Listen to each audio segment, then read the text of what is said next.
Welcome to the Clear Lens podcast with me, Audrey Kissan. I hope this will be a place where you can get clarity on what's really going on in the world. We're at an inflection point, and it is pretty clear that bias and misinformation are eroding the public's trust in news media. It can be so tempting to tune out, but I really hope you don't. I hope you tune in here instead.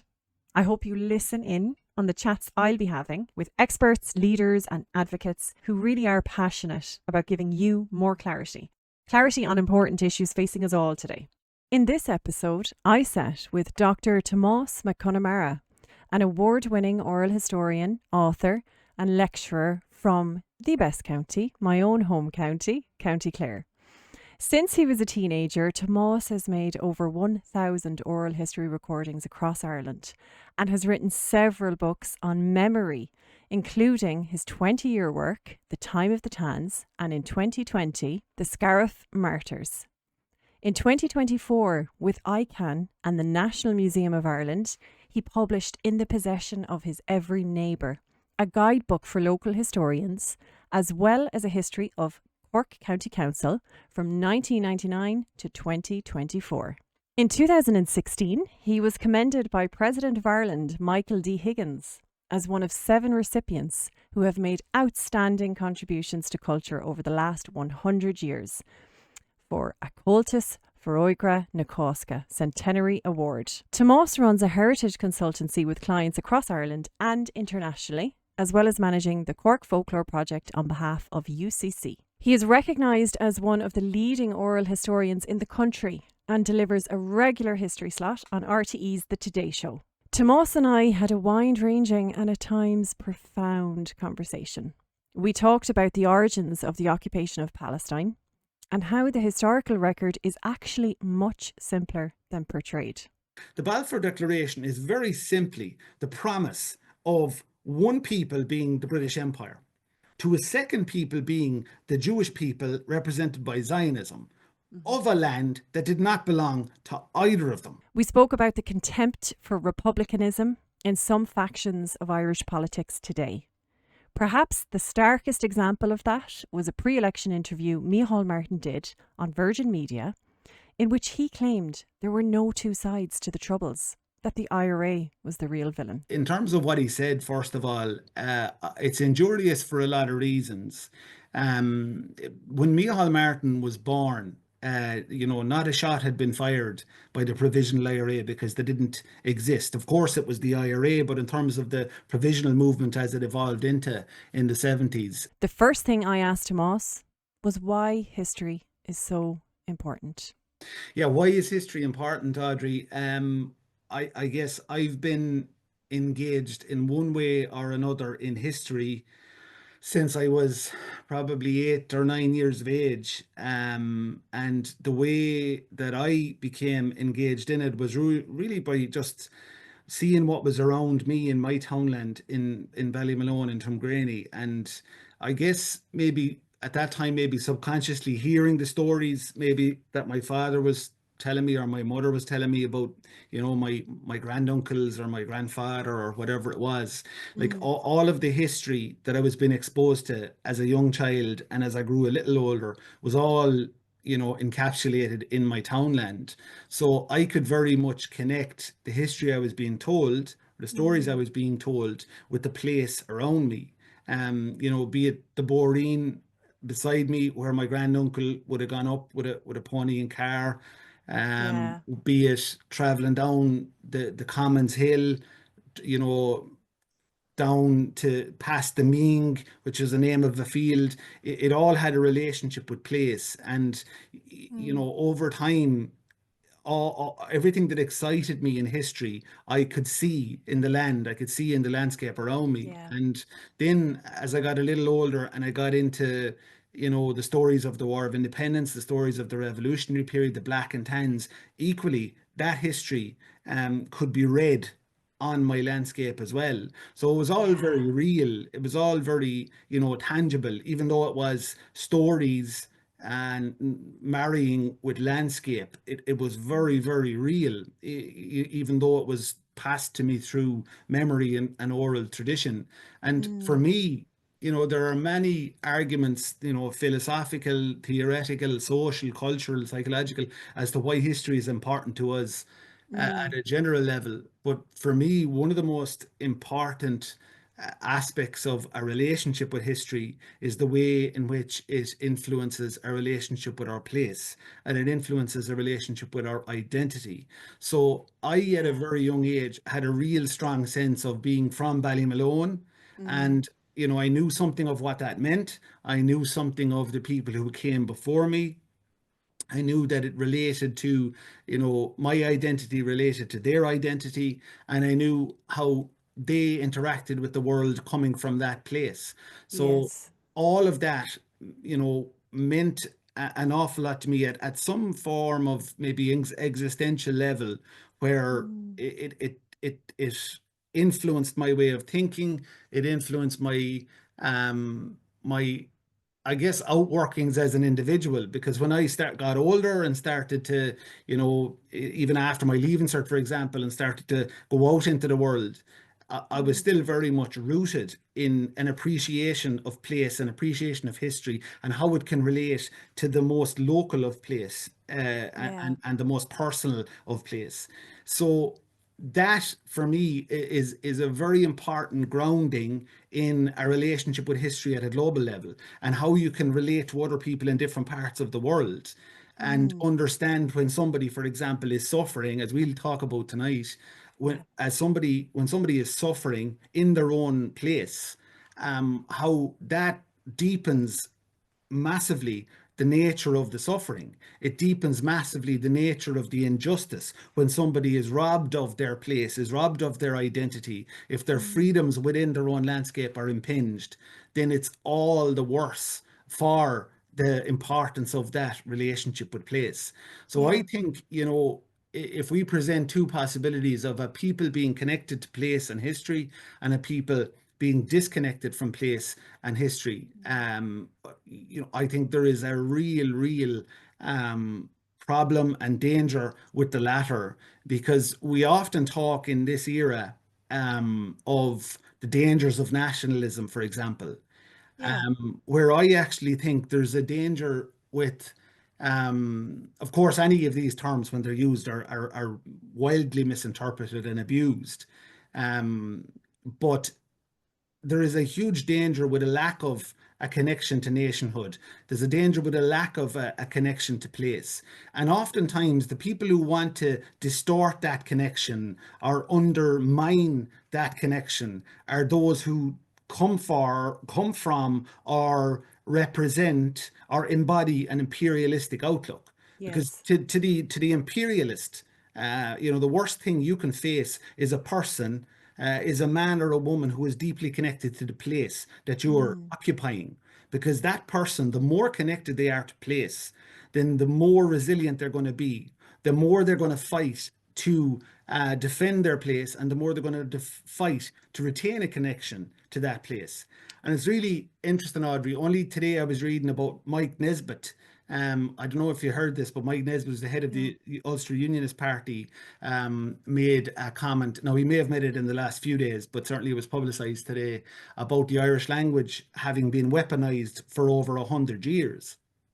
And he, of course, is making this point to undermine the Irish language movement in the north of Ireland, Yes.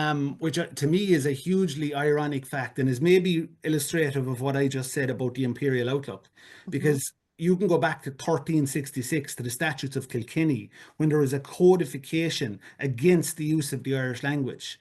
And there is consistent references throughout the centuries of the danger of the Irish language and its retention amongst the Irish people. Because why? Because it retains that sense of difference, it retains Mm, that sense of identity, it retains that sense of cultural connection and commitment. And of course, it retains that sense of a desire to be independent, to be in a position to be culturally expressive. And of course, if you have that, then you're going to fight against Of empires. course. And of course, people like Mike Nesbitt are going to find problematic the Irish language because it is a constant reminder or a constant rebuttal to the idea of any legitimate place for the British Empire in Ireland. So that's probably a very long-winded way of answering your question, but there's a multiplicity of reasons as to why history is important. But Yes. certainly one of the most important, in my view, is how it builds and cultivates that relationship with our place and our identity. Yeah. I love that, Tom. And as you were speaking, I couldn't help but think of the word like belonging and connection. Like you belong to a place, you are of a place, you're connected to your ancestors through that place and that land. And you know how you were talking about how history came alive to you because the stories you were telling are in the place where you were right at that moment you were being told, and you could sense the memory and feel the memory of the people who lived in that land, that very land that you're now occupying. It's just a beautiful kind of a way of describing it, and why Well, it's so important. I think it's a way like of feeling it. I mean, history Yeah, has to be feeling it. felt, you know, and Mm, like to me, one of the saddest things is a person, whatever age, to look at a field, you know, or to look at a building or a road and just see a field, just see a building, just see a road, or maybe not even see them at all, rather than seeing and understanding something of the history and something of the story, something of the memory of that place and how it yeah. relates to them. And I've always felt and I've always argued in the context of education and history that, you know, almost all of history teaching at a national school level and at a secondary school level should be focused on the local. So the person learning should be able to walk by the building, walk by the place, walk by Yes. the landmark, and understand something of what it means to them, how it relates to their community, their parish, their town, whatever it might be, or their townland. And you know, to me, the idea of Yeah. even civic responsibility, the idea of building and encouraging, you know, good citizens, the Mm, relationship to place is your foundation of that. Because you know, yes. if you have, as we tend to, or we seem to have in recent years, this increasing kind of, you know, homogenization of our younger people, whereby they could be living in Newmarket on Fergus, or they could be living in Clonakilty, but could be equally living in New York, and nothing would change for them, you know, in terms of their Yeah. relationship to It's their place. And it's a big body of work. And I was only talking to somebody in County Leitrim the other day as part of a project, and the idea of the tracing that used to always happen in Irish homes in the past, you know, maybe in our grandparents' generation, Audrey, and so on, and maybe our parents to a lesser extent, but certainly in our grandparents' generation, and their ability to know the genealogies of all their neighbours and the relationships between the different families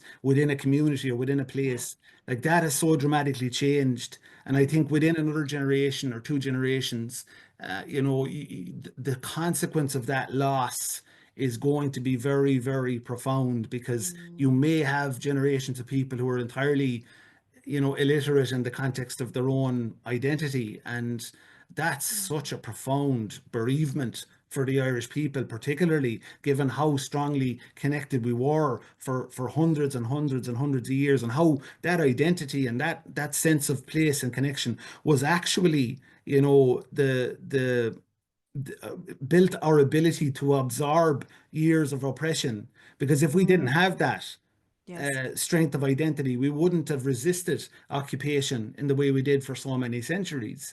And for Yeah. to us to lose it, you know, in the 26 counties in particular, for us to lose it at a time of apparent independence is very, very sad.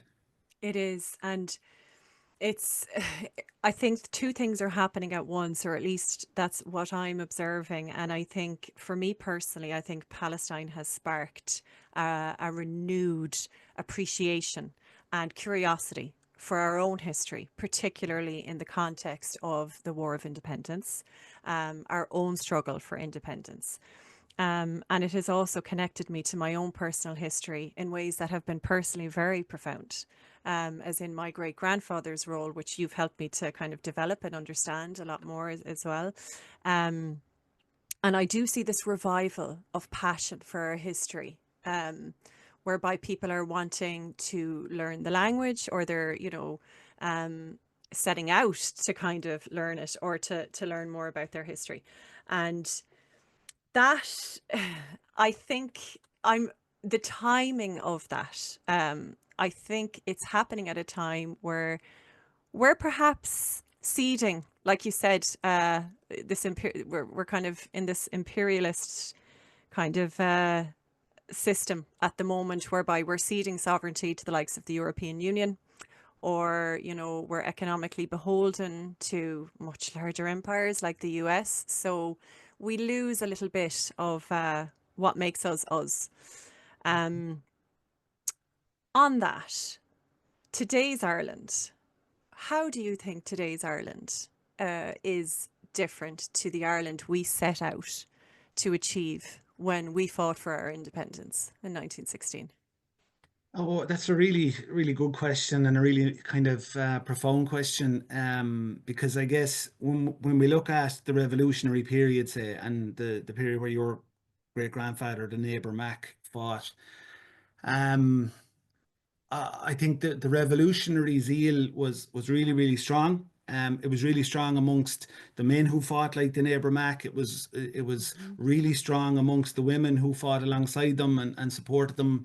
And there was a massive energy, and like, as you know, I've explored it for many years, and energy is a word that kind of comes to me a lot. And I can picture people maybe in 13 and 12 and 11 having the types of conversation maybe that you and I are having now about the importance of history, because there was certainly a dilution of nationhood in the late 1800s prior to the cultural revival. And when we examine the political spectrum of this, and I will come up to today and I will make the Yeah. contrast, Audrey, Mm, but it is important maybe just to put in a bit of context that we look at 1916 often as this point of departure, mm, and we sometimes do that at the neglect of the period that came before it and what was the political dynamic of that. Prior to the 1916 Rising, people like Kevin Myers and Owen Harris and others have often, emphasized this idea that, the Easter Riding leaders have had no mandate, and, they led bloodshed, and that they would make the same argument even for the IRA that came afterwards and so on. But prior to the Easter Rising of 1916, for the young man or woman, or an old man or woman for that mind, to declare openly their support for Irish independence, for separatism, would be immediately enough for them to be arrested by the RIC and imprisoned. If they mm. distributed newspapers, like there were, like the Spark and the Volunteer, all these small Republican newspapers, distributing those was enough to get you arrested and jailed and get you the attention of the RIC on a regular basis. So there was Mm, no open space for public dissent towards the empire prior to the 1916 Rising. So it took a small group of people to make the decision to confront that in a military physical force way. And we mm. know that by undertaking that, despite the inevitable, death that came with it, it broke out from that repression, and it enabled more and more people to come forward to voice feelings that they had already felt. I never Yeah. bought into the idea that the execution of the leaders of the Easter Rising was the spark that turned the Irish people. I think it was a major, major moment. But to suggest that suddenly the Irish people were somehow maybe like pro-empire Mm, prior to 1916 and suddenly then turned against the empire is a nonsense. The Irish people had felt, deep down for centuries, that they were different in the ways that we already discussed, and yeah. desired independence. Of course, only a small few were ever going to physically put themselves in harm's way to bring that about. But what we Mm, saw from 1917 onwards, in Clare and in other places around the country, was this emergence and this bursting of energy and enthusiasm and momentum for independence. And that was manifest in the IRA's struggle. It was manifest in Cumann na M's commitment to it. It was manifest in Sinn Féin's ascent in politics from 1917 and 18 and onwards. Mm. So what's critical to that, and I want to make this point, that from about 18, from the 1870s, the late 1870s through to 1916, the Irish political landscape was dominated by the Irish Parliamentary Party, who Hmm. represented Ireland in Britain, who had taken their seats in the House of Commons, and who would have been the voice of nationalist Ireland. But that voice would have been critical, and entirely critical, of any Republican or revolutionary sentiment, and would have said it was a nonsense, that it was madness, Yeah. to even entertain the idea of breaking free from Britain. Mm. This was the voice, or at least some people within that party were supportive of the executions of the Easter Rising leaders, as John Redmond was, for example. Yes. So we certainly can find um, parallels in modern Irish political mainstream parties, whereby the same attitude is there now.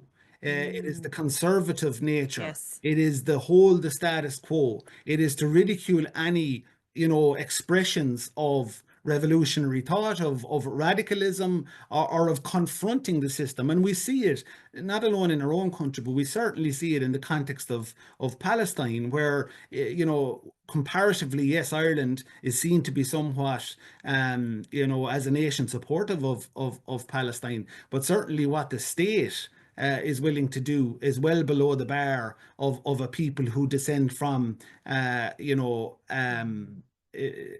a post-colonial society, or a people who have a history of being oppressed. Yeah. We should be, every single political leader in this country should be screaming, about the murder and atrocities that are happening in Palestine, if we are true to our ancestry. But I have the view, and it's Mm. only an opinion, or conjecture, but that I think a lot of our modern day mainstream political sentiment is directly connected back to that pre-1916 conservatism. It certainly has no Yes. relationship to the men and women of 1916, 17, 18, and 20, Yeah. because they're the very people that the current political mainstream would be criticizing and would be jailing, are those people. Yes. Tom, like that is exactly it. It's this cult of civility, it's this conservatism, and it's kind of a betrayal of the roots that established independence, at least in the 26 counties. And what comes to my mind when you speak of that is an incident. It's outrageous. A pre election interview Micheál Martin did with Colette Fitzpatrick on Virgin Media.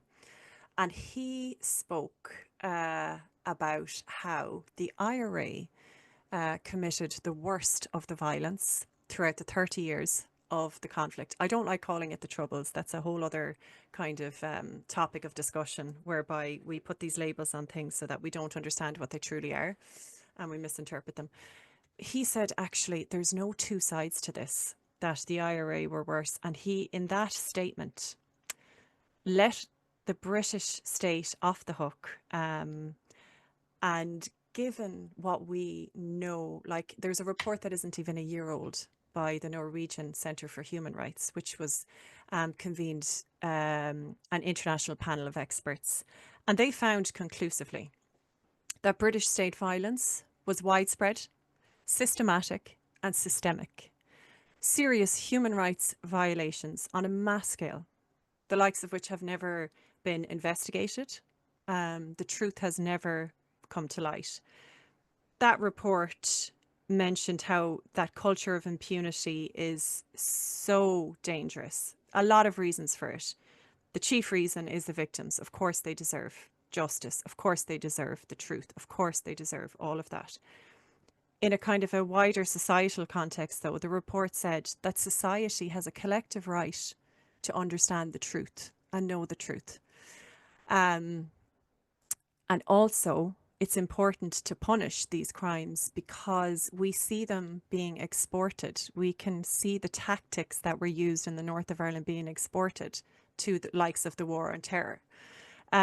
So tying that all together, basically, in what you said, this conservatism that and this speaking out against the kind of rebellious spirit, I feel like it was encapsulated in that statement that Micheál Martin said. I think it's probably the clearest, one of the clearest examples of that. And also the betrayal is there too, because there is an ongoing struggle for independence in the six counties that perhaps we don't fully acknowledge in the 26 counties. And there's so much of all of this mirrored in the current atrocities in Palestine. And it is no wonder that the people of Ireland have such a strong, powerful solidarity with the people. But that solidarity isn't coming through in terms of the government and the actions the government is taking. The government seems to be pacifying a population that is outraged. And doing these tokenistic things like, it's all well and good to recognize the state of Palestine, but unless you're actually going to punish, like the enactment of the Occupied Territories Bill, the weapons transfers. So I really do think we're at a point in history where all of this is coming to the surface. The issues we have at home and how they relate to Palestine. And what are your thoughts on all of that? I know that's a big one. There's a lot to unpack there.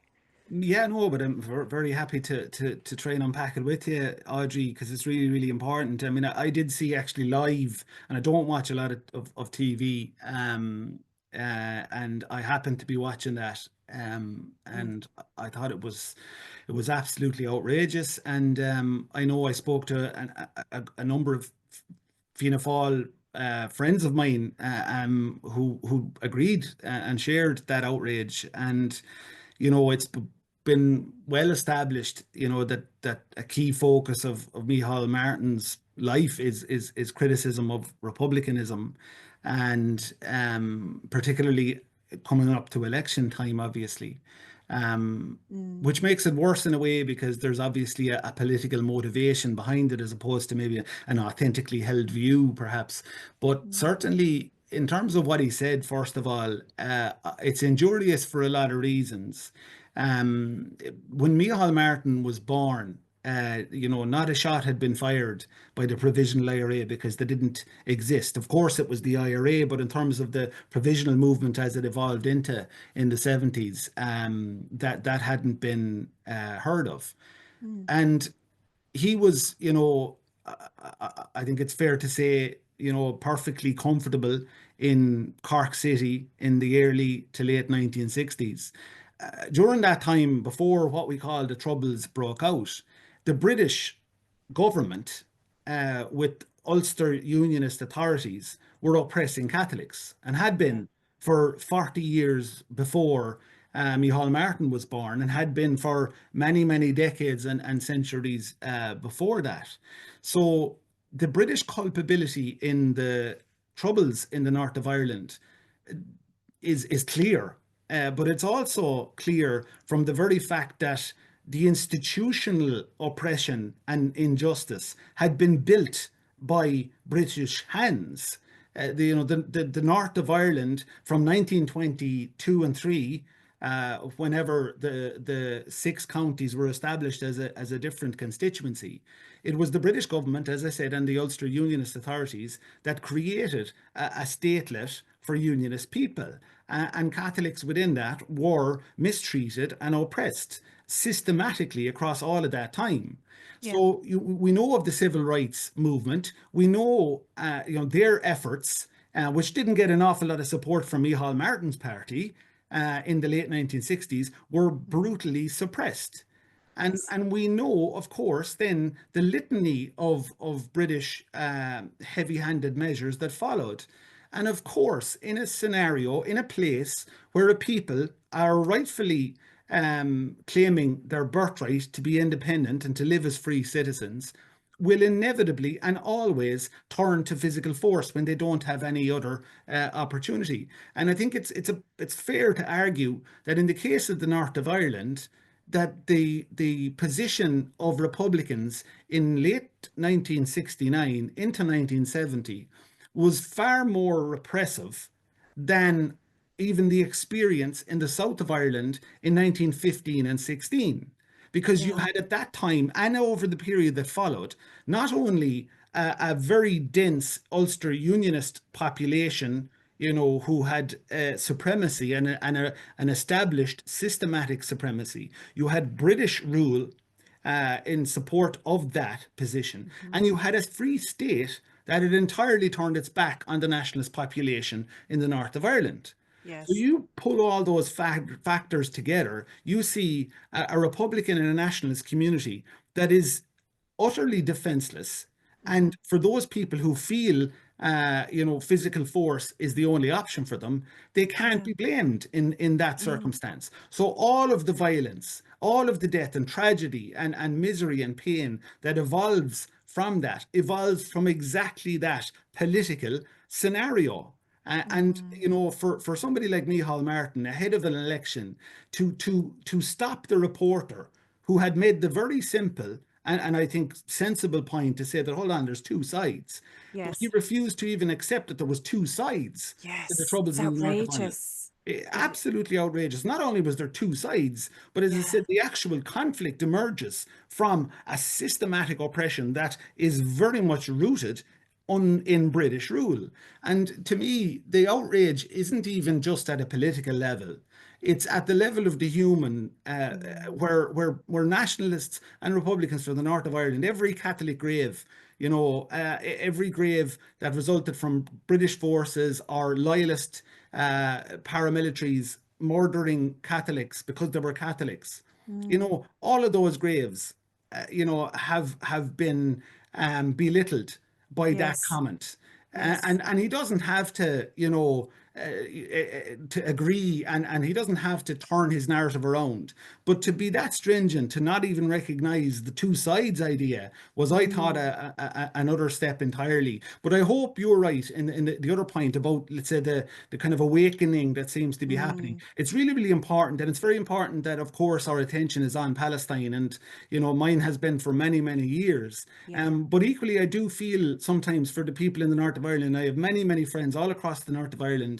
And I understand and I feel and I sympathize with their feeling of betrayal, for many, many decades Me by too. the South, particularly by, political institutions and the political establishment in the South, but also by many people in the South, because, okay, we grew up Hmm. being given a specific narrative and a very biased narrative on the north of Yes. Ireland and who was wrong and who was right. And that's typified in Micheál Martin's comment. Yes. But we have a responsibility to try and wake up to the reality. It doesn't have to make us, entirely supportive of one position or another, but we have to understand the reality of the experience of the people in the north of Ireland and the way in which we, as a people in the south of Ireland, got our freedom from, physical force and Yes. from putting that type of physical force pressure on the British government to a point where we were able to negotiate some form of limited independence. And of course, that then creates the six counties and leaves them in that position. Hmm. So the physical force, I think, like we have to have an honest discussion about it. We're Yes. talking about an urban conflict, and I appreciate now there's a very long answer, but That's. like it's an urban conflict, which it starts in real time 50 years after the end of the War of Independence. So militarily, warfare has moved on. Of course, it's going to be more deadly by virtue of the development of the machinery of death. Yes. But it's also an urban conflict predominantly, which is always more vicious, always more deadly. And also then the dynamics I outlined, which encloses the nationalist and Republican movement within this tight space where the enemy is all around them, including the Irish state. Yes. Then inevitably the violence is going to be greater as a consequence of that. So we can't dissolve ourselves as a state, and I don't identify with the state, but in terms of for the purpose of the argument, we're complicit in what happened in the north of Ireland. The Yeah. British government certainly is complicit. Of course, loyalist paramilitaries are complicit. And of course, the IRA killed many, many people. And, and within that, there were things done that shouldn't have been done, like there was in the War of Independence. We wouldn't have Yes. to go outside of Clare, where we're both from, to Hmm. see that the Republicans in Clare during the War of Independence did things they shouldn't have done. That happens Yes. in every single conflict. Where there's physical force, where there's violence, there's going to be, absolutely horrible and hugely regrettable things done. Mm. But we can't ignore all of that context and just decide, like Micheál Martin did, that for political expediency, because he wanted to undermine one particular party in the state in the election that he was moving into, to deny the narrative and the story of an entire, community of people. I thought it was just abhorrent. There's a heartlessness to it, and I think what you said, Tomás, about a kind of a responsibility on us as well to kind of awaken to the reality of what happened in the north, and that is an awakening that is recent for me, and it was sparked by what I have observed in Palestine, and um, I I had written a piece on that very subject about how Palestine had kind of been the spark, and it was actually a Substack that I had written, and a person from the north left some feedback for me about how hurtful it was for her to hear me say that Palestine was what awakened me to, I suppose, imperialism, and I I just, she was right. She was so right. And I just had this visceral feeling of, and I think, is guilt the word? It was kind of a heartache. Because it was this sense for the first time that, yeah, we have been conditioned to turn our back on even the ambition of a united Ireland, and which is what the goals of the War of Independence were, a 32 county united Ireland. And um, it's this sense of, how the media, how our state parties, how we grew up with this kind of othering of people from the north, um, and this separation, and even just the context of the violence as the troubles, as though there's this pesky, troublesome kind of situation that's happening, and this removal of the context. And like that, we kind of we have so much pride in the IRA of the War of Independence, the like of when I talk about my great grandfather, and we stand at these memorial sites and we praise them, and it's legitimate for our independence, but that legitimacy just does not exist when we talk about the North. Um, there's an awful lot of hypocrisy in that. There's an awful lot that doesn't make sense in that. And there's a lot, I think, we have to reckon with. And I think that reckoning is kind of happening. Um, and also, just to connect it to Palestine, um, in terms of the occupation, even in terms of the North, how do you think that is mirrored today in today's Palestine? How do you, like, what similarities in the most obvious ones do you see? Yeah, like it's certainly obvious, relevant in the sense that, you know, throughout history, and even though I've spent a lot of time looking at our own nation's history and particularly the revolutionary period and so on, I'm obviously also a student of world history and Mm, so on. And, the one kind of constant binary, the reality that we see throughout centuries and centuries of history is occupation and resistance, yeah. in different forms in different parts of the world. But the dynamics, rarely change. Mm, Empires are powerful, they're brutal, they're ruthless, and they use inevitably, physical force, and they also use, perhaps sometimes some inherent weaknesses of people and manipulate those. And they also then must, and this is really critical for Palestine, but more importantly for Israel and for Israeli society, they must hate with an almost incomprehensible passion the people they occupy. And when mm, you examine the comments made, throughout the centuries, members of the British elite with regard to Ireland. You can read the hatred of the Irish people. You can read the hatred of Yeah. the Irish language, which again is represented by Mike Nesbitt's comments in recent days. Yeah. And it is a psychological reality within imperialism that you must hate them to justify in your own soul what you do to them. Mm. But I think in the context of that type of hatred, certainly there are similarities in terms of the dynamic, but in my exploration and understanding of imperial colonial history, Mm. Israel has all of the qualities of the colonial settler. It is a colonial settler Yeah. project. Yeah. Israel is a child of Western imperialism. Hmm. There is none of this nonsense of what Zionism claims to represent. It is a colonial settler project, but it is Mm. different in my reading in the levels of malevolence, the levels of hatred, and of course, the levels of impunity with which they now operate and have operated since 1948. And that is something that I think is very, very deeply sinister. And for me to be able, in my interpretation, to make that distinction against other empires like Britain, like Portugal, like France, for example, that says something because we have had in this world, examples of the most horrific tyranny carried out by empires Yeah. across the globe, particularly by the British Empire, of course, in terms of its extent and its impact and its brutality. But I think just the nature of the Israeli colonial occupation and the nature of the settler mentality is deeply, deeply disturbing. And it's Mm. very important for us to understand. We look across and we see Netanyahu for the monster that he absolutely is. But Yeah. Netanyahu isn't an aberration.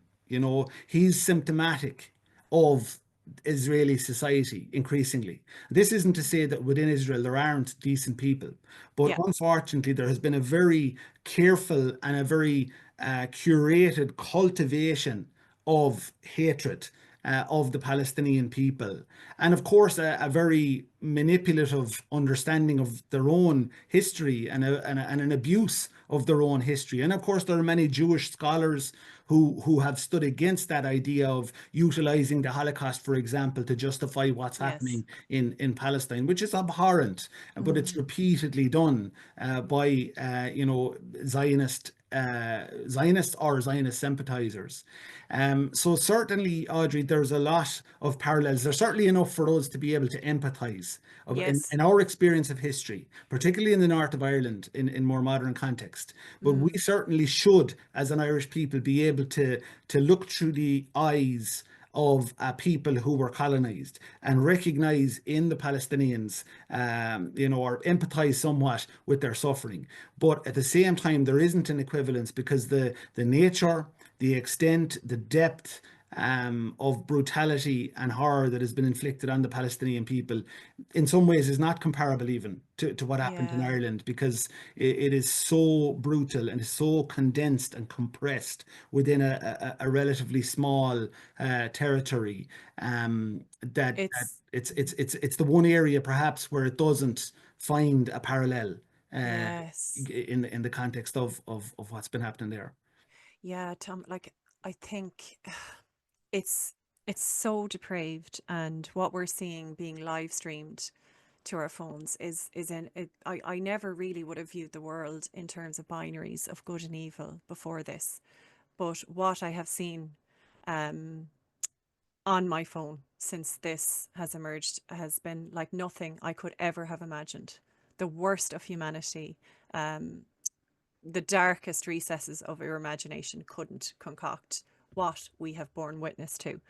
Um, and when we talk about, parallels like Irish ones, they're incomparable compared to the scale of this. It's almost like, and I think I've heard this said, I think it may have been Ta-Nehisi Coates. He's an American writer who visited Palestine. He said it's almost like it's a combination of the worst systems of oppression globally condensed into one. So in Ireland, we might see, for example, internment without charge. Um, it's the worst of Jim Crow. It's the worst of apartheid South Africa, all boiled into one. And I think, that it makes it so horrifying. And so there's just such a visceral response from the Irish public. I think even when we hear about them being systematically starved, our own history, which a lot of our history we haven't really confronted, the famine, it was a genocide. I mean, we grew up thinking that was the failure of the potato crop and that it was that simple and there was no more to it. And I mean, if you look and if you just get under the surface of it at all, you can see, no, that was absolutely systematic starvation. Um, and, reading accounts from authors like Mancon Mangan about the scale, the human suffering in the famine, it was the first time I had kind of dared to look at that. And, you're talking the 1840s. It isn't that many generations ago that bodies were piled high into pits. Over 1 million people starved to death. And I think, yeah, it's bringing us back to our own history, and it's kind of our history being alive today in Palestine. And we're almost seeing the suffering of our ancestors. That's how it feels like to me, being alive. And it's like, yeah, just a very, very potent feeling of wanting to help or show solidarity in any way I possibly can. Yeah, look, it's a really powerful way of articulating it, Audrey. And there's a relationship there that certainly with Palestine through empathy, through our own historical understanding. But one of the points you made there is really, really important in the context of the time. And you mentioned about the famine in the 1840s, which in the context of oral tradition and our oral memory is only a short time ago. Like Yeah. I've encountered in my oral history work, people who can reach through their oral tradition, into the lives of people who lived through the famine. In Wow. between where we're both from in Broadford, Mm. or let's say between the two places. Let's not don't want to Yeah. confuse where I'm from, but in Broadford, I interviewed a man called Sean Crowe, who was a great tradition bearer, and he recalled when he was a child speaking to a very old man, and he was always curious about history. And we had a Yeah. good relationship, I think, maybe because of that. But he remembers speaking to a very, very old man. And when that old man was a child, he had spoken to an old man. And that old man, when he's in his youth, had the job in Broadford of walking around the roads with a strong sugan rope. You know the sugan that see on the old chairs, a twisted rope. No. Okay. So Just a brief description of that. Yeah. yeah, so you'd see sugan chairs. So a sugan is twisted fibers into a rope, and Right. made for a very, very thick rope, for practical use in an agricultural sense. Okay. And it could be made from corn, or it could be made from hay, or whatever, Hmm. particularly corn. But the point was, with his sugan rope, he walked around the roads of Broadford, and he tied the rope around the ankles of corpses and dragged them into the Kyleen to bury them. Oh, That was his role every day. And he was picking up people who were dying all around the roads and all around the places and all around the fields of East Clare, or of a part of East Clare. So within that, when that man became old, he told the young man. And when that man became old, he told the young man. And when that young man became old, he told me. So, we can reach into the depths of that horror, which, as you rightly say, is the result of a systematic reality. Okay. Like yes. I remember even a few short years ago, Joe Duffy on RTE radio, having almost having an apoplectic fit over a man suggesting that the famine was a genocide. My And goodness. of course it was. I mean, of course it was, because you Mm. have, the systematic creation of a reality.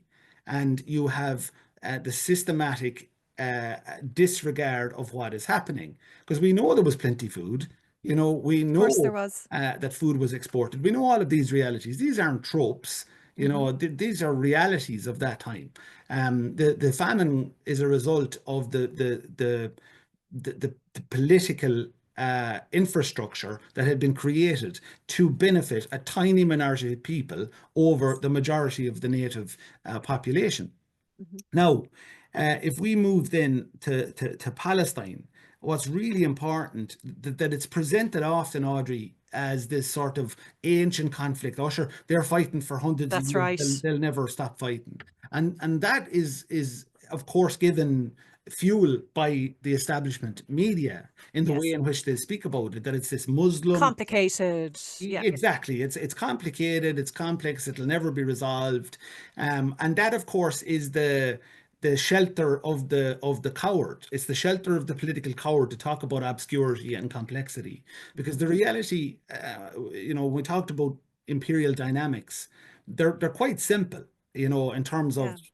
the key foundational realities. And in actual fact, resolving them, at least coming up with the solution, is quite simple. Making them actually bringing them to realization can be quite difficult, of course, because of the resistance that we receive.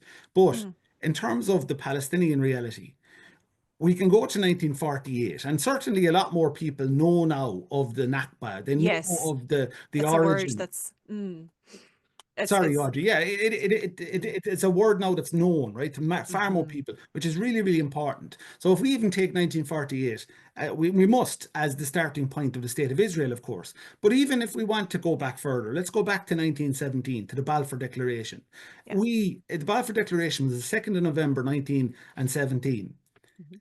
2 days before that, in the town of Ennis, there was 20,000 people standing, celebrating the success of Republican hunger strikers in Mountjoy jail. And 16 of 32 hunger strikers were from County Clare. Tomás Ashe had died 5 days into the hunger strike, the first Irish hunger striker to die during a political hunger strike protest. And Clare and Ennis were celebrating the release of the men and the success of the hunger strike at that point, right? Two hmm days after that, the Balfour Declaration is signed. So that relates and is within, that almost living memory of our own direct Yes. experience of an independence fight. The Balfour Declaration is very simply the promise of one people being the British Empire, to a second people being the Jewish people represented by Zionism, hmm of a land that did not belong to either of them. Yes. And that is a very clear origin, a very clear and indisputable reality that 1917, that promise is made. Of course, there are, very carefully curated words around that letter to Lord Rothschild, Yeah. which gives commitments to the Arab population, of course, with no consultation with the same Arab population. We move to 1948, we see the realization of that through the brutal enforcement of that idea of Israel at the displacement of the Palestinian people. Again, this is a observational historical reality. It's not an Yes. opinion, it is a No. reality. hmm And the important point I want to make is, my mother was born before 1948. My mother is still alive, thank God. Yeah. There's lots of people still alive who were born before My 1948. grandmother. Yeah. Your grandmother, Mm. exactly, who hmm who was alive and lived throughout the decades afterwards. So this mm occupation is quite recent It's in new. many ways. And hmm in some ways, when we examine the north of Ireland and we look at the complexities, and you build generation upon generation upon generation of imperial reality and colonial reality, that you'd almost love to go back, to centuries back, and sort it out before it actually gets too deeply mm embedded. Like, I hmm can go out and I can speak, and I was in Palestine, and I can go out and I can speak to people who weren't born there, and who Yes. shouldn't be there, mm certainly at the displacement of a native Palestinian. hmm Right. So we're not going back to people who've been there for, countless generations. And now it's very difficult. How do we, expel people who've been there for hundreds of years? These are Absolutely. people who got off the plane 10 years ago, 15 years ago, 20 years ago. So it's a very solvable reality if the political will was there to Mm, solve it.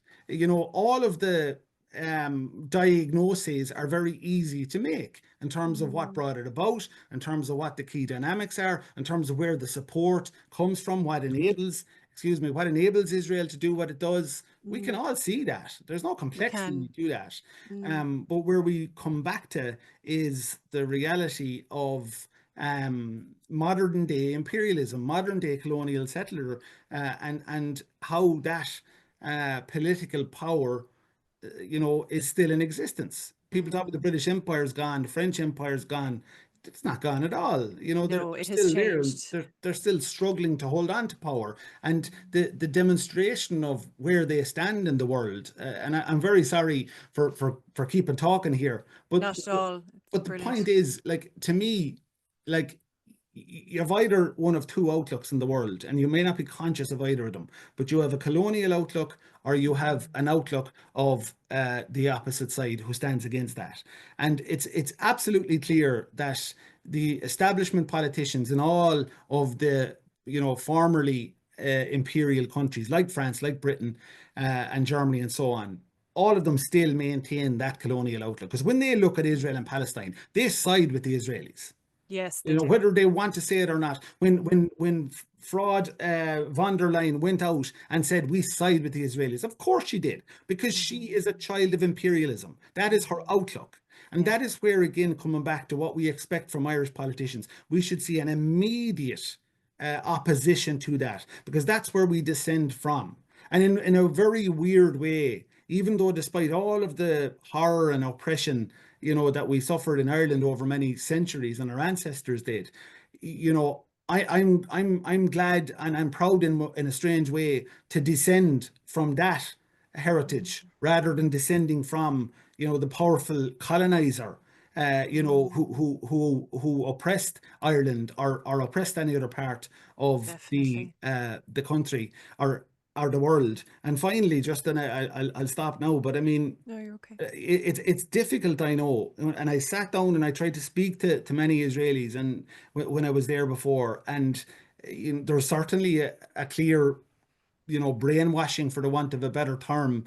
But there's a real struggle to accept, and a refusal to accept their what they have done, what they have created. Mm, Because to accept that, to go back to, I think, one of my first points, to live with what you're doing, to burn to death thousands of children and to celebrate it, you have to hate them, yeah. because anything else, I don't understand how you could live with it. I don't understand how you could live a day knowing Mm, that you have some relationship to a state that is doing this. You mm, must hate them. You must see them as subhuman, which of course we that's know they right. do. Yeah. And it's very difficult to kind of to counter that. But the worst thing we could do is to validate it, which is what our political leaders do when they continue to trade with Israel, when they refuse to pass the Occupied Territories Bill. These are Mm, things that are legitimating Israel in the current form that it is. Israel, yeah. there's a way out for Israel. Israel can be part of the world. Go back to the 1967 borders and live according to what international law is. Yeah. And you can have peace for your people, but when you practice the level of abhorrence and hate and oppression that you do now, don't expect peace for your people. Netanyahu does not want peace for his people. The lunacy that they can decide that Hamas should just be vanished. Say Mm, they could. Go ahead, vanish Hamas. And within a 6-month period, you will have another revolutionary movement, perhaps with a absolutely. different name, who will fight in the same way To against defend their Israeli land. occupation. And Hmm they must intellectually understand this. Yeah. But I think maybe sometimes in the imperial mindset, which I accept I don't fully understand, Mm. maybe that logic is clouded somehow. Yeah. This insanity, this addiction of power and this feeling of invincibility. Um, as you like explained all of that, like in such a clear way, it just made me, how you said you look at the world in either in one of two ways, either through the lens of imperialism, um, or not. And to me, what has been emerging, and I speak for myself here, but I do also notice it more generally happening, that we're kind of facing a reckoning of our own identity as a people here in Ireland, because our history has it that, of course, we're a colonized people who fought a valiant fight for our independence, and we have great pride in that. We sing songs, we write poetry, we're raised on these songs and stories. We hold these commemorations, and it's very close to our heart, our sense of Irishness and how it was won. And the way our government is behaving on the international stage right now is totally and utterly at odds with that, and with that history, and with that identity. And this is, it's very difficult to see how the next few years are going to pan out, in Ireland. Are we going to kind of move towards a more increased level of this, like what feels like we're being absorbed by the empire? We'll see different manifestations of that. We'll see the fact that, despite public outrage, we will not enact the OTB. We will facilitate weapons transfers through to Israel, even though, we have signed up to the obligations of the Genocide Convention. And all of this kind of signals to us that we are beholden to these empires that we have kind of built our economic fortune around. And, you think back to the likes of James Connolly, who said, if we don't build a socialist republic, we'll have never really gotten rid of the colonizer. It feels like that's all reaching boiling point. And there's this realization like, oh, hang on a second. How much independence and sovereignty do we actually have, particularly on the world stage? Yeah, it's so important, I think, to bring up that conversation, and it's very difficult to have that conversation because, of course, public discourse is absent, any real breathing space, I think, because so many people have such established positions, and Mm, there's this kind of algorithm thing, where people are just in echo chambers. yeah, and I think that's incredibly dangerous. One of the most dangerous developments I've seen in my lifetime, as an observer of history and sociology and politics, that it is almost impossible now to have any type of public discourse where there are real meaningful differences of opinion expressed without Mm, some tirade coming from one side or another.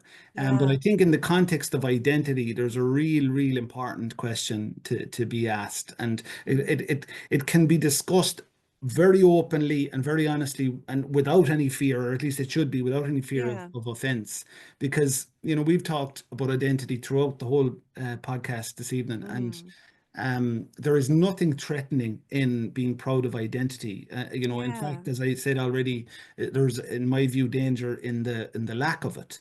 And I think there is a reality that the empire we live in now, if we call it a Western empire or the European empire, or if they're the same thing, Mm, they do not like difference. They do not like people thinking differently. And I think mm, they've succeeded in that, certainly with our political leaders, and certainly over time we've ceded more and more of our sovereignty into both the European Union as an entity, but the kind of mm, Western sort of political thought mm-hmm. and position more generally, and Yeah. that includes, of course, America, in a very real way. And in a way, it's almost like you know criticizing the hand for walking away with the body, because we're we're Mm, we're we're almost fully part of it. It's an organism now that we're part of. Certainly, according to our political leaders, or at least that's the yeah. way they're acting. Mm-hmm. And it's this constant sort of reference, I guess, to the realpolitik, like that. Oh well, sure, we have to do this, and if we pass the Occupied Territories Bill, we'll alienate ourselves. Where in that philosophy is there room for principle? Where is there room for conviction? Where is there room for standing up for actually what's right? There doesn't seem to be any room for that because it's all down to political expediency. So you can always claim, that yes, Shannon Airport, of course we have to let the Americans through it. Sure, we'd lose our jobs. And I Yeah. don't want anyone in Shannon. I have friends, very good friends, who work in Shannon Airport. But I don't think anybody's job, should be. Or economic interest. It isn't a defense. Of course it isn't. And Mm, especially when that economic interest is built on warfare and imperialism and the murder of thousands of Middle Eastern people. I mean, yes. that's an insanity to to Yeah. to to wed our economic survival to A an war machine. imperial machine. Mm, I But totally. but Yeah. it's really troublesome, like particularly in the context of what's been happening across Europe in recent times. And there's so much happening, and there's so much commentary, but there's very little conversation. So, whether it's the immigration question, there's commentary, and there's commentary from a variety of different sources, but no one's actually having an actual conversation about it, because you can't say, there shouldn't be this amount, or Mm, you're one thing, or you are saying the other side, or you're standing at a position of, sympathy and empathy to refugees, which is only right, and then hmm. you're on another position, and you cannot have those two people come together and say, well, look, let's talk this out, and let's Yeah. see what is the best thing for us to do. And we must look in a long-term scenario, whether it's to Mm, do with our economy, whether it's to do with, our cultural future, whether it's to do with integration, whatever it is, it happens usually in the long term. And this is one of the, I think, hopefully benefits of being a historian, is that you sometimes have the ability to stand back and see, how, you know, uh, contemporary changes mhm, can lead to long-term effect. And what mm. we've seen in the last, I would say, 5 to 10 years, is dramatic change at all sorts of levels, whether it's at the political level, whether it's at the social level, whether it's at the cultural level. And it certainly seems to me that these things aren't happening in the natural evolution of time. Across our history, across centuries, there's a multiplicity of bloodlines that come into us. We Yeah. are Celtic, we are Gaelic, Hmm. but of course there's Viking blood in there. Of course Hmm. there's people who came from different parts of the world on trade. Of course there's Spanish people who came, let's say, with the Armada and who stayed. There's Hmm. always that natural interaction and integration across time. But in the last 10 years, there has been this sort of guiding influence to some degree. And to me, in some ways, it mitigates against, or it militates against the idea of identity and a feeling of who you are. And that equally goes, by the way, for the people who are coming in. I don't think it's necessarily, that people who come from Syria or wherever they come from should shred their identity. I think it's important for them to retain their sense of identity. But it seems to me that there is a growing movement towards, a lack of a sense of identity, and a sameness and a homogeneity of feeling, a homogeneity of behavior, and of thought, and of course And that, conformity, and conformity. expectation of conformity, like what you said, people who come here, they do want to hold on to their culture. They do want to hold on to what makes them who they are, and from where they came from, of course. Um, and I think in terms of that, like, resistance to that expectation of homogeneity or conformity is, there's almost like a kind of a sense of a lack of sophistication. If you are very, very proud of where you are from, and you speak passionately about your history, there can be that sense of, oh, are they a kind of a nationalist, and this kind of looking down your nose attitude. And I think it's really important for people to understand that it is a beautiful thing, to be proud of your history, to be really attached to the things that make you who you are.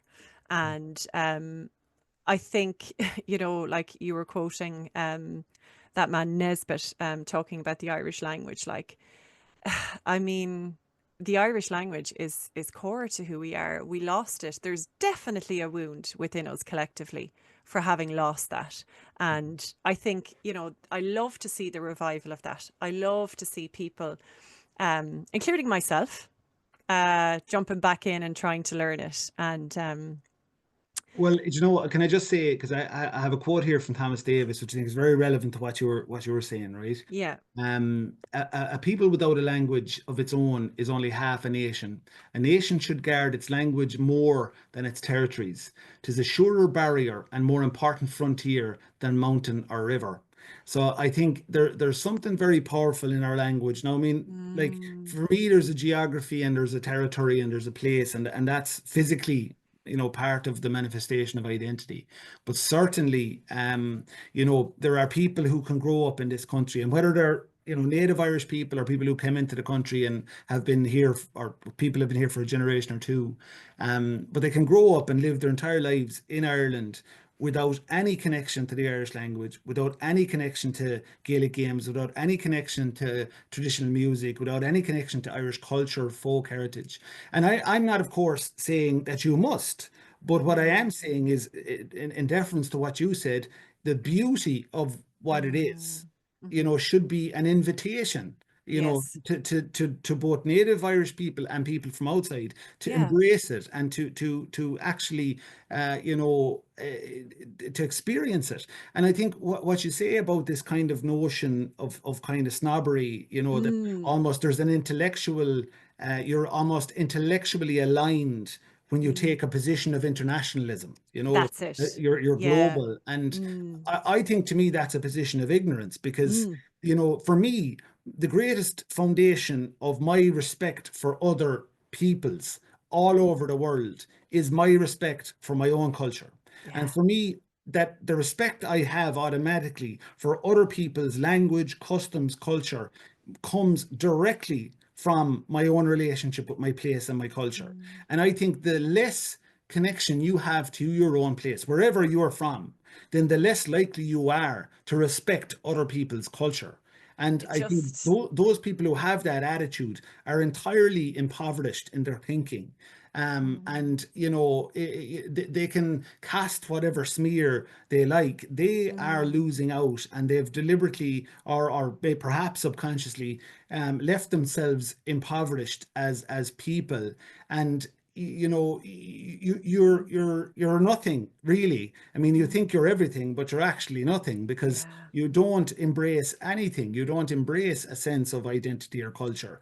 And Mm, as I said, to repeat, the risk of repeating myself, I think embracing your own culture and an understanding of its importance is an opening into the world. It's a position where you can stand and say, this is who I am. This is where I'm from. mm, I want to know where you're from. I want to know about you. mm, I love meeting people from different parts of the world. One of the greatest things I don't cry too often, but I mm, immediately get emotional when I see New Zealanders, both native Maori and white New Zealander people mm. doing the haka. And I see Yeah, it's maybe beautiful. 100, 200, 300 children or teenagers doing it, and not one of them has a sneer on their face. Not one of them is Mm, awkward about expressing their culture.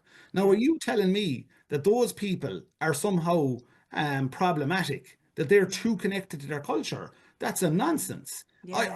I think it's one of the most beautiful things you can see. You see an African woman speaking her language, her dialect, and something that roots her in generations and generations of her people.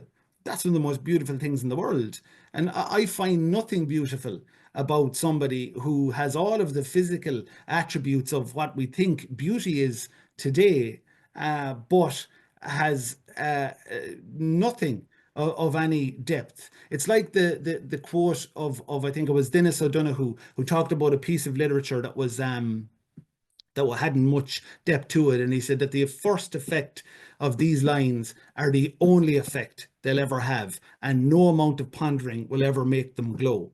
And I think people who Mm, don't have a connection to their identity and culture, they can be striking and mm, can be beautiful in a conventional way, but that's the one time you see them once and you see, yeah, that person is physically attractive. You talk to mm, them, and there's nothing more to embrace. There's nothing more to get into. mm, And it's maybe an awkward analogy, Audrey, but I think we can be a people who are embrace and lean into the depth of our identity and culture, Yeah. and stand on that identity and culture and face the world and be proud of it, and engage and respect other Mm, people and demand other people's that other people are respected. And that's where, again, coming back to where we should stand as a people in the context of Palestine, is that mm, we should be a people who embrace our history, our identity, our past, and insist on standing shoulder to shoulder with the Palestinian people.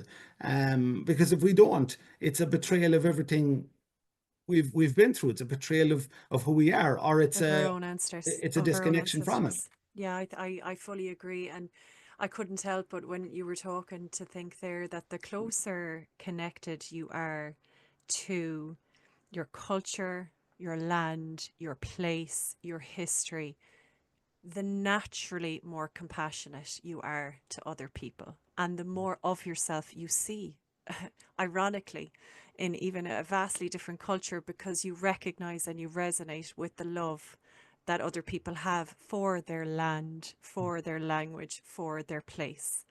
And I think perhaps the more disconnected you are from that, the less compassionate you are, the more brutal you are.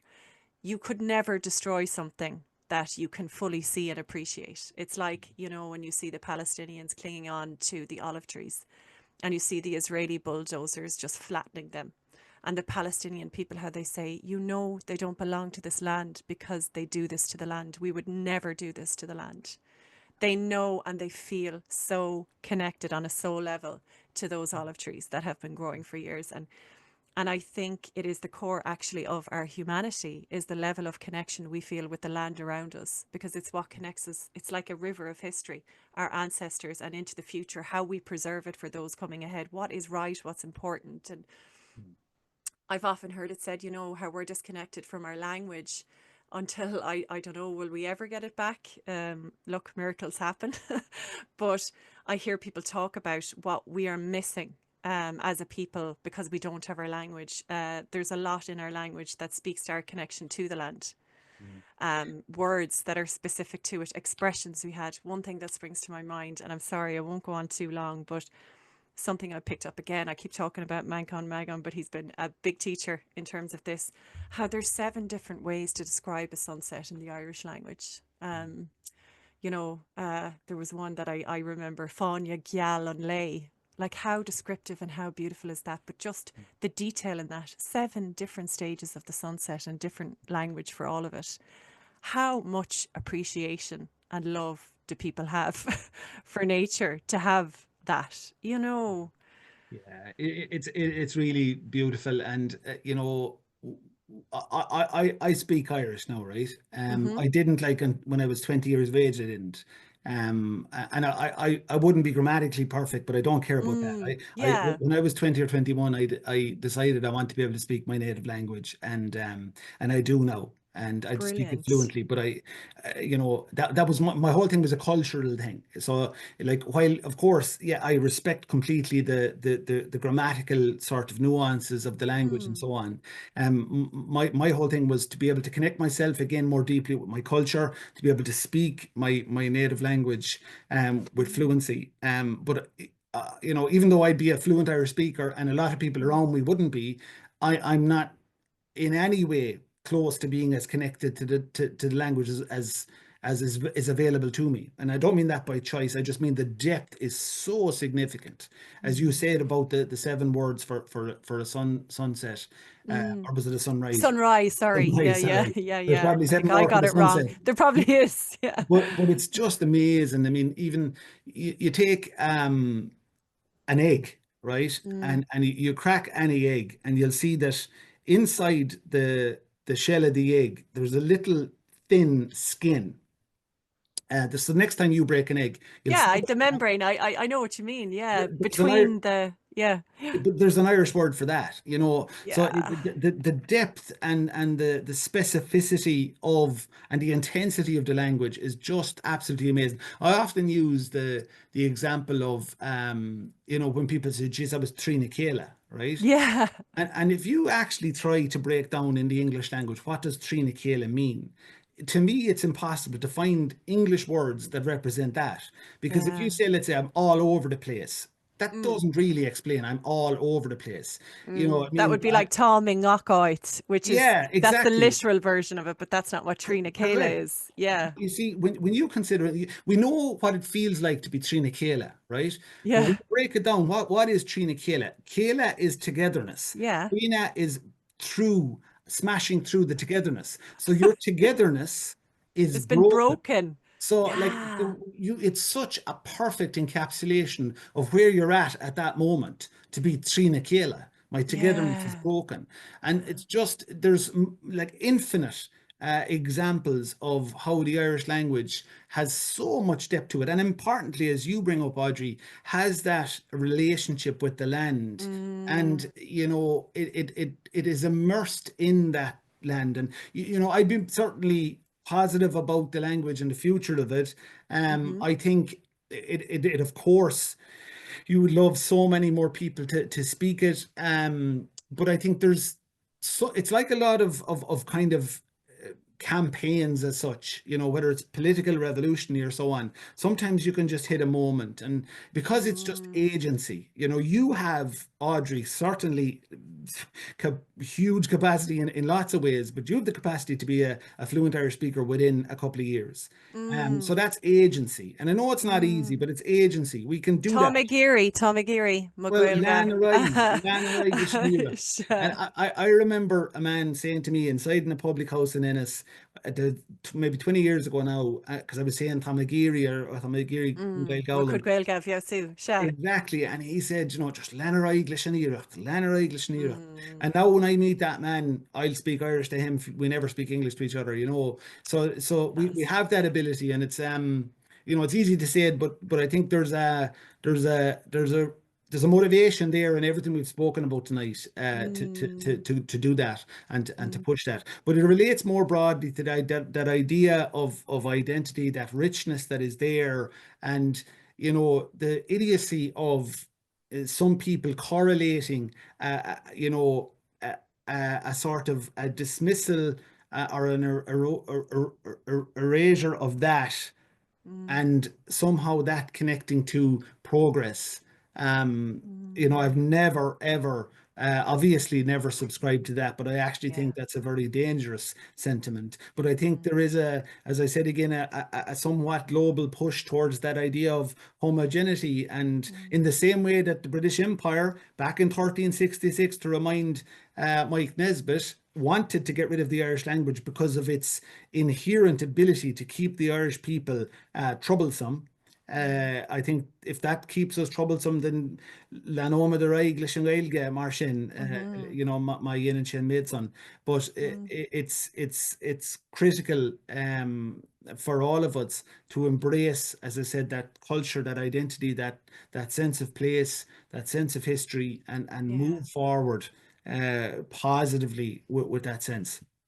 That's lovely. And I think this is a lovely place to end. I think, um, speaking about the Irish language, just to say that I hear it being spoken about how people don't feel confident speaking Irish casually in public spaces. There's definitely, I've heard it mentioned that there could be ancestral trauma in that emotion because of how it was quite literally beaten out of us. And after the famine, how it was associated with, I suppose, survive or perish. If you don't have English, you're not going to get the means to live and provide for yourself. Horrible trauma associated with the loss of our language at a period in history that is probably the darkest in terms of the numbers and the sheer amount of people killed. So it's really lovely, Táiste go hálainn a bheith kind, even just a cúpla focal with yourself. And I think trying all of us to kind of to normalize that and to have like Muneen, a bit of confidence in just throwing in an odd word or here and there, because there is something in the collective, I think, rising in that. You see McDonald's trying to jump on that bandwagon and trying to hijack it already, putting a menu in Irish, but it's like, this is ours. Do you know, like, um, and like embracing it is a beautiful thing, and it will only uh, connect us more to who we really are. And there's power in that, you know? I think it's magic, and that's so beautifully put as well, Audrey. And I think, I mean, you've kids, and I think it's a beautiful thing to, it's only dawned on me actually recently, because my parents wouldn't have spoken Irish, or my grandparents wouldn't have Mm. spoken Irish, but I do know that my great grandmother wrote a letter in, hang on now, my great grandmother wrote a letter to her son in New Zealand in Irish, completely in Irish. So that would have been back in the late 1800s. So again, it only dawned on me recently, because obviously I speak Irish. My two kids speak Irish now. That we're the first in over the century in our family to reclaim the Irish language, and obviously I use my Irish name. I have done for over 20 years, and I take great pride in that. And I think Yeah. it's an ability we have now, as you say, to turn around, to face into our past, to Hmm. reach back into those times where our people were beaten down, Mm. and respect them. And I think there's no better way than respecting them than wearing that identity, that Mm. embracing it, and particularly in our language, to be able, as you say, just a couple of focal Conida Hmm. Krishtak. That is Mm. absolutely magic. To say slán instead of goodbye, to say Gurmagat instead of Yeah. thank you. Buen You know, trilas, you know? Buen Trilas, exactly. Yeah. And there's great joy in it. And I mind the public spaces. Fucking talk it loud. Yes. Talk it fucking loud. I mean, Yeah. absolutely. And one will follow another, because I mean, when you're heard talking Irish, and if somebody else has it, Cha. they'll speak it. I've one quite final anecdote. It's not an anecdote. It's a Mm. recollection. But I remember being in Dungiven, right, at a fla over 20 years ago. Let's see, yeah, no, maybe about 17 or 18 years ago. And it was a cultural but also social experience, we'll say. And I started in Dungiven and I ended up in Belfast, right? I woke up in Belfast, we'll put it that way, right? So I won't explain how, but I ended up having to get a bus back to Dungiven, right? So I did. And I sat on the bus, and a fella sat in beside me, long hair, and he had a guitar. All So right. Sounds um, great already. Something yeah, interesting's going to happen. exactly, but he sat down anyway. And I was in a kind of a happy mood, so I started chatting to him about music or whatever. And next thing, he pulled out a book out of his bag, and the book was an Irish language book. So I had no sense at all that that fella would have spoken Irish. So straight away I said, "Geez, I'm a Gael gagat," and he said, "Oh, yeah." And Mm. from Belfast then, or from maybe 20 minutes outside of Belfast, all the way up to Derry, we spoke Irish. And it Mm. was this immediate relationship and connection that we had, through the language, through our, respective connection to our culture and history. That was Mm. just amazing. But the fact that was two young men sitting beside each other, neither knew the other spoke Irish or had an interest in speaking Irish. But Yeah. until something was shown, and in his case, it was the book, then both of us started. So that's Yeah. why we go back to the public space and fucking talk it, And do and let people and know it's there. if there isn't a queue, be the queue, and Exactly, exactly. yeah, yeah, and just kind of, yeah, go for it. Tomás, absolutely, my pleasure to have you on, and thank you so much. Well, Gurmila Mahagut, Audrey, I'm really proud to be on here with you. And, I think it's remarkable what you're doing. And I think it's serving an incredibly important function. And you're really brilliant at doing it. So I'm really honoured, especially that you're the great granddaughter of the neighbour Mac. Because, I had to get him in there. Thank you. well, no, and I mean it, because actually, even going back to those early days, Audrey, because my father was from the mills, and Yeah. one of the names I constantly heard as a child was the neighbour Mac, because I'd hear about Mm, these stories of the Guy Ray and the Black and Tans, and the neighbour and Clancy were the two people I always heard about. So that's your right. great grandfather was part of my upbringing, and part of the kind of the enticement into history that I felt as a child. So it's Isn't it lovely to be here amazing? I talking to you. suppose inevitable that our paths would cross. Absolutely, yeah, and they'll cross many times now, please God. So, Yeah. Audrey, thank you so much. I really appreciate it.